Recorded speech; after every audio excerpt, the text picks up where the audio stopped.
You're not losing because you're wrong. You're losing because they know too much about you, your goals, your next move, your intentions, your heart. You've laid your mind out like a map, and now everyone walks across it, leaving fingerprints on every idea you ever had. Machiavelli knew the moment they know what you want, they can stop you. Your greatest power isn't in what you do. It's in what you make them believe you might do while keeping your true aim hidden. If you can be read, you can be redirected.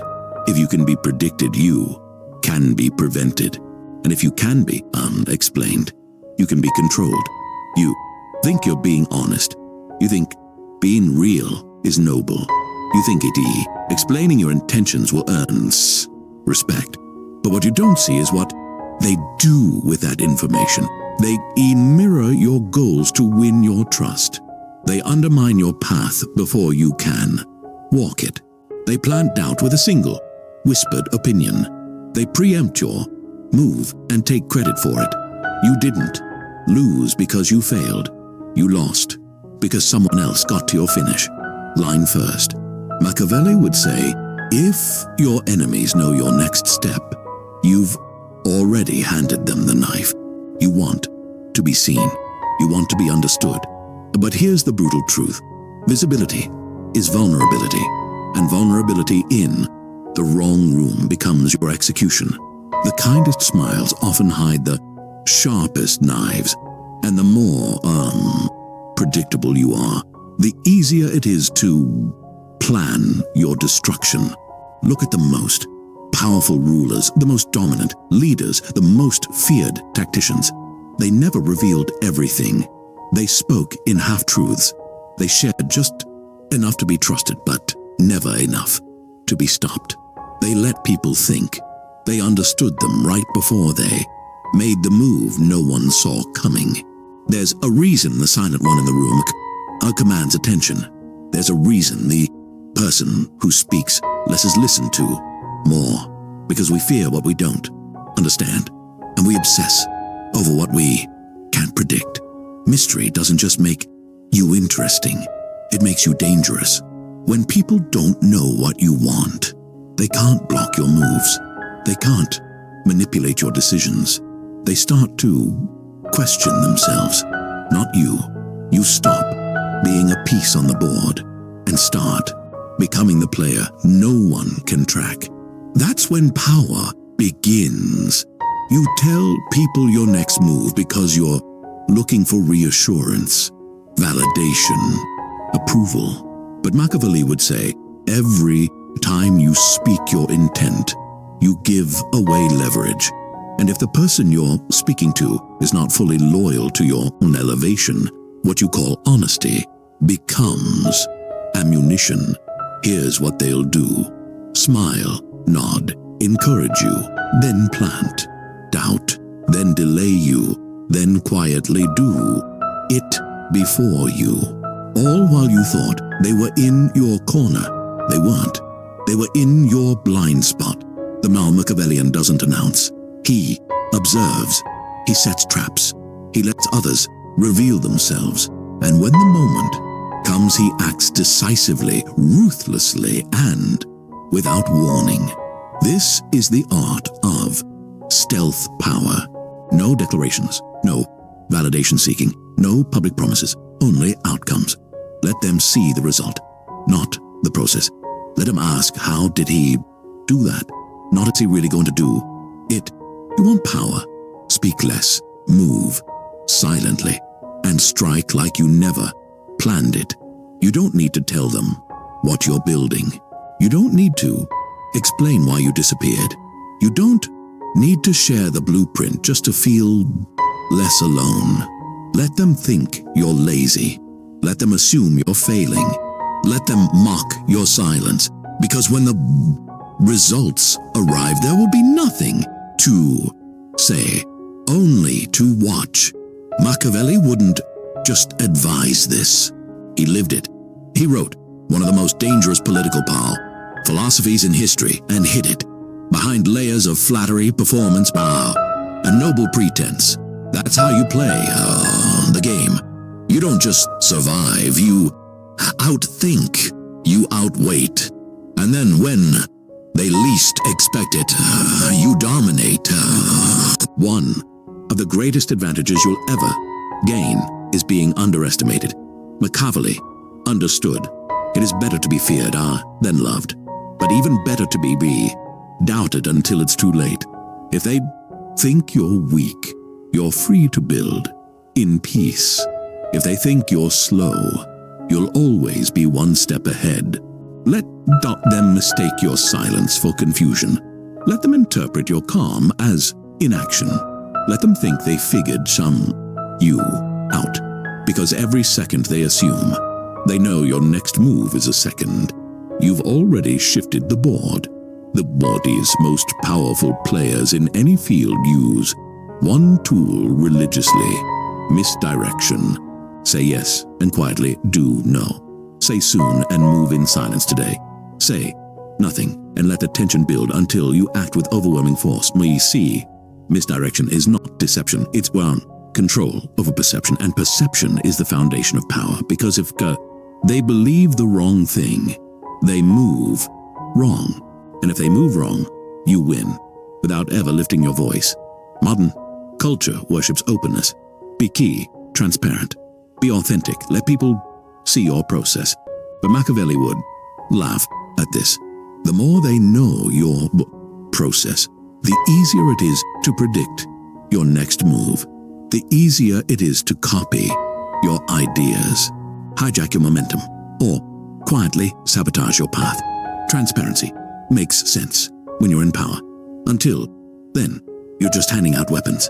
Real strategy: you build a castle in silence, and when the gates open, it's already complete with a moat, soldiers, and walls too high to scale. Silence alone isn't power. What makes it powerful is being unreadable. Anyone can be quiet, but few can make their silence feel like a question no one can answer. To become unreadable, speak in calculated fragments. Share thoughts that contradict each other. Change patterns just when they think they've learned you. Leave certain sentences unfinished. When they can't pin you down, they begin second-guessing themselves. And that's when you've already won before a single move is made. Look at every person who always declares their goals. I'm going to do this. Just watch me. They'll see soon. Enough. They believe announcing builds pressure, accountability, attention. But in the Machiavellian playbook, announcements invite interference. Declarations attract sabotage. The loud are always first to be targeted. Why? Because they've already told you what they care about. They've told you where to hit them. They've shown you what they're afraid of losing. You don't need to beat loud people. You just let them talk and listen. And while they shout, you build quietly until your results make them irrelevant. The most feared players walk with an aura of ambiguity, not because they hide, but because even when they speak, you're never quite sure what they meant. Are they friend or foe? Are they waiting or acting? Did they say that to warn or to mislead? This is the aura you must build. Controlled ambiguity does three things. It freezes enemies. They can't plan against what they don't understand. It attracts loyalty. People respect what they can't define. It establishes authority because people follow mystery before they follow instructions. You don't need to shout. You don't need to convince. You just need to create doubt in everyone but yourself. That's Machiavellian influence. Machiavelli understood something simple but deadly. The one who speaks least in a room is usually the one in control of the it. Because when you speak, you reveal what you value, what you fear, what you seek, what you'll fight for, and what you'll fold for. But when you listen, you gather leverage. The best manipulators, the most feared tacticians, the true Machiavellians. They don't force conversations. They guide them by saying almost nothing at all. They ask one or two questions, then they listen, and the other person, hungry to be heard, spills everything. That's when the game begins. Every conversation is a battle for the frame. The frame is the invisible lens through which both people see who holds the power, what the topic means, what entity the rules are. If they frame the key conversation as you owe me an answer, they control the tempo. Let's be real. Here, they define the tone. What are you hiding? They force you to explain. But Machiavellians never let others define the pawn frame. Instead, they respond with ye, ambiguity, shift the focus, ask counter questions, use silence to regain space. They never answer defensively. They never chase approval. They never react with urgency. They own the frame, and in doing so, they own the result. Want to know someone's deepest intentions? Here's how Machiavelli would do it. He'd give them just enough rope to speak. He'd flatter them, make them feel heard, feel safe. He might drop a vague half-truth, not to be honest, but to bait them. Because once someone feels comfortable, once they think you've shown vulnerability, they overexpose. They tell you who they trust, who they envy, what they want, what they fear, losing most. And all you've done is nod. The more they speak, the more control you gain. Because now you don't just know their plan, you know how they think. And that is irreversible leverage. Strategic players don't ask, "What are you doing?" They ask questions that create internal instability. Why did you decide to do it that way? What made you trust them? Aren't you worried that might backfire? These are not real questions. They are psychological landmines planted to make the other person reanalyze their confidence, second-guess their own motives, reveal key insecurities, just to justify themselves. And the moment someone explains themselves to you, they've already accepted your authority. Machiavellians never fight for power. They let others offer it unknowingly just by answering the wrong question. Here's one of the oldest strategies in the book. Let your enemies talk themselves into exposing their weakness. You don't need to argue. You don't need to correct them. You don't even need to challenge their point. Just stay silent. Let the silence stretch. Let them keep explaining. Let them over-rationalize. Let them repeat themselves. Eventually they'll start revealing what they're unsure of, then what they're afraid of, then who they're threatened by. By the time they realize it, you already know where to strike. This is how the Machiavellian plays the long game. He never debates. He collects and then he executes. The final power, play of concealment, isn't just about silence. It's about invisible influence. Machiavellians master the art of shifting people's decisions without directly giving advice, making people think an idea was their own. Steering groups without taking credit. They don't bark orders. They seed ideas. They plant doubt. They change the tone of the room just by being in it. This is influence without ownership, power without exposure. It's the opposite of validation seeking. It's control through invisibility, and it's the highest level of power Machiavelli envisioned. Most people think silence means you have nothing to say, but in the Machiavellian playbook, silence means you have too much power to waste on speaking. Every word you withhold builds pressure. Every silence you extend multiplies tension. Every pause forces others to reveal what you already knew. And in that quiet, you don't just own the moment, you reshape the entire dynamic of the room. The man who talks is competing. The man who listens is calculating. The man who waits is winning. Ambiguity is the most elegant form of intimidation. You don't threaten. You don't react. You simply remain unreadable and let them create their own fear. What did he mean by that? Why hasn't he responded yet? Is he planning something? Is he testing me? The mind cannot tolerate unknowns. It fills them with paranoia, doubt, stories, fear. And the more you leave unsaid, the more they speak for you. That's when you've turned ambiguity into control. Machiavelli used this in courts, councils, and conversations. He never attacked directly. He let fear and imagination do the work for him. You don't need to argue. You don't need to correct the lies. You don't need to defend yourself against weak attacks. You just withdraw and let them fight with ghosts.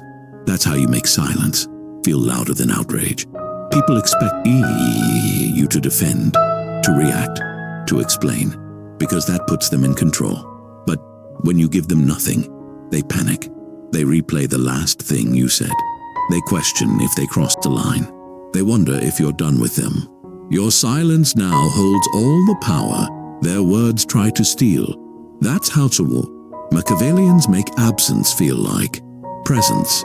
Being misunderstood is a gift, not a curse, because when they misunderstand you, they relax their guard, they reveal their plans, they underestimate your strike. Machiavelli saw this over and over. Men who cloaked their intentions behind confusion always had the upper hand. You don't need everyone to get you. Let them assume. Let them misread you. Let them think you're irrelevant until you're inevitable. People don't defend against what they don't see as a threat. And that's when you strike. There is a type of power that doesn't need to be introduced. It's felt. It's the presence that enters a room and alters the temperature. It's not from status, wealth, or appearance. It's from how little you need to prove. The innate Machiavellian knows power is best displayed in restraint. While others interrupt, he waits. While others explain, he watches. While others chase, he vanishes.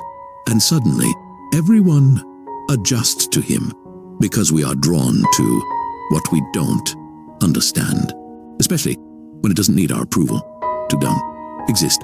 You don't become powerful by shouting. You become powerful by showing that silence follows you. People only start to value something the moment it's scarce.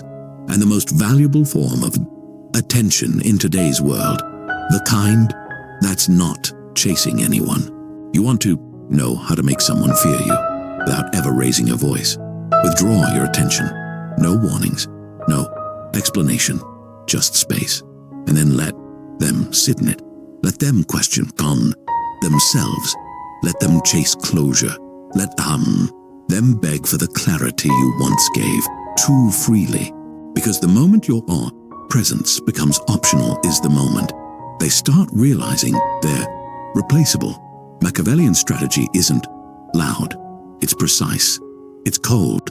And it's terrifyingly effective. You've been taught to be charismatic, expressive, engaging. But Machiavelli knew the real threat in any room isn't the loudest voice. It's the man who doesn't react. While everyone else rushes to speak, prove, argue, interrupt, the Machiavellian sits still. He speaks when he wants to redirect. He stays quiet when he wants to dominate. He breaks silence only to steer the temperature of the conversation. That kind of control doesn't come from words. It comes from unshakable composure. Because when you don't react, you force others to regulate themselves. That's not presence. That's power. You think your reputation is built by what you say.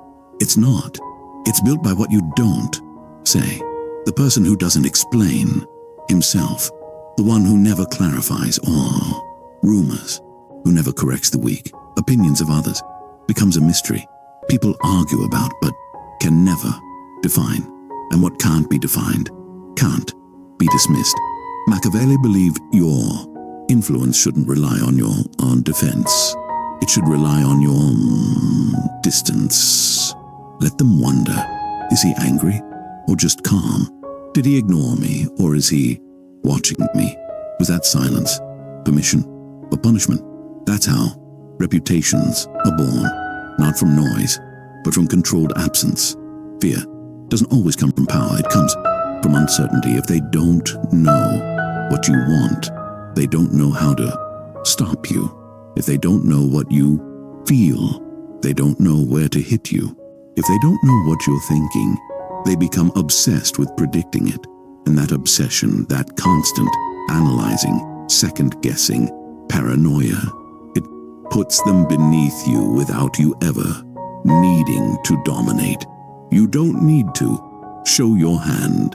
You just need to let them fear what's under the table. That's Machiavellian fear. Subtle, invisible, and absolute.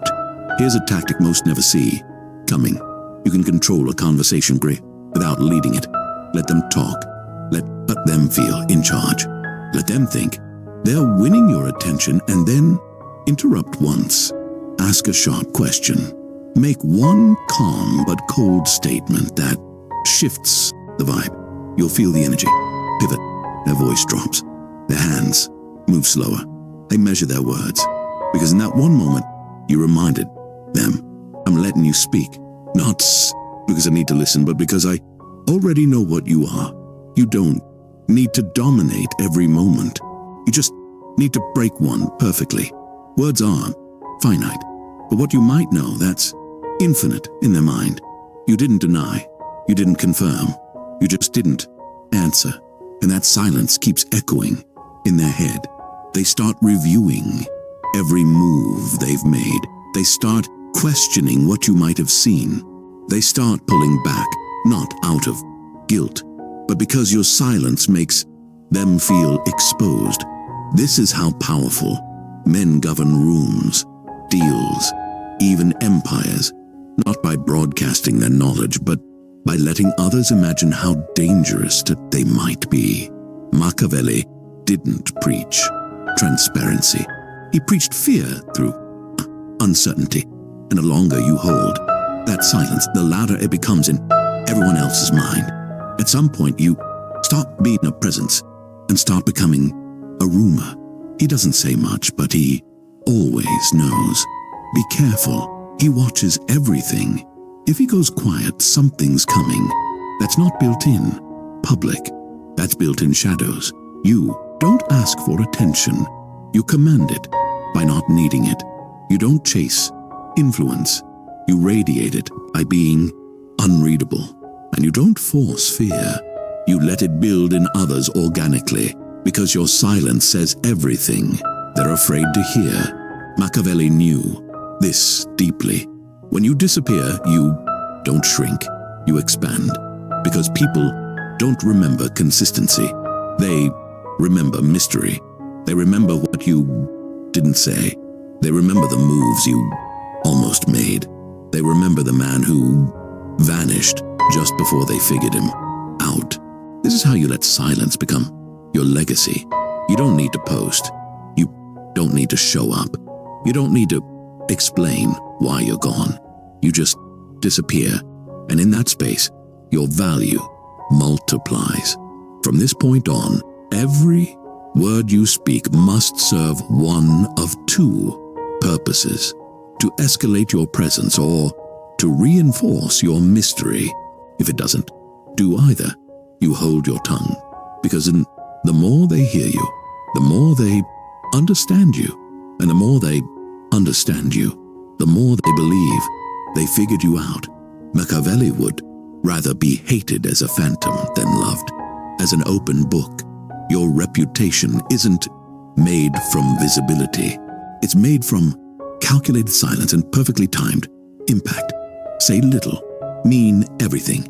You've now walked the full path, from being heard too much to speaking only when it matters, from being readable to being a myth, from chasing clarity to becoming the confusion they can't solve. This is no longer strategy. This is your signature. Let them talk. Let them guess. Let them fear your next move, because your silence is no longer a pause. It's a presence, and in the world, nuts of Machiavelli, that's the only presence way that can't be touched. In every room, underneath every conversation, every decision, you'll be there even when you're not, i.e., because they've learned when you're quiet, they should worry. When you're still, something's coming. When you speak, it's already too late. This is what power without noise looks like. It's not broadcasted, it's installed in the minds of others. You're no longer a man. You're a variable they must consider, an outcome they can't calculate, a shadow they can't escape. Machiavellian. Silence is no longer a tool. It's your identity. The world doesn't reward the loud. It uses them, mocks them, nothing them, forgets them. But the one who ignores, plans in silence, the one who says untus, nothing, reveals nothing, and give nothing away. That man rules longer, rules cleaner, and rules without needing Greene to announce he's in power. So let them ask, what's he thinking? Why is he so quiet? Is he still watching? Let them wonder. Let them obsess. Let them fear the intent they'll never see. Because the one thing you never told them was the only thing they ever needed to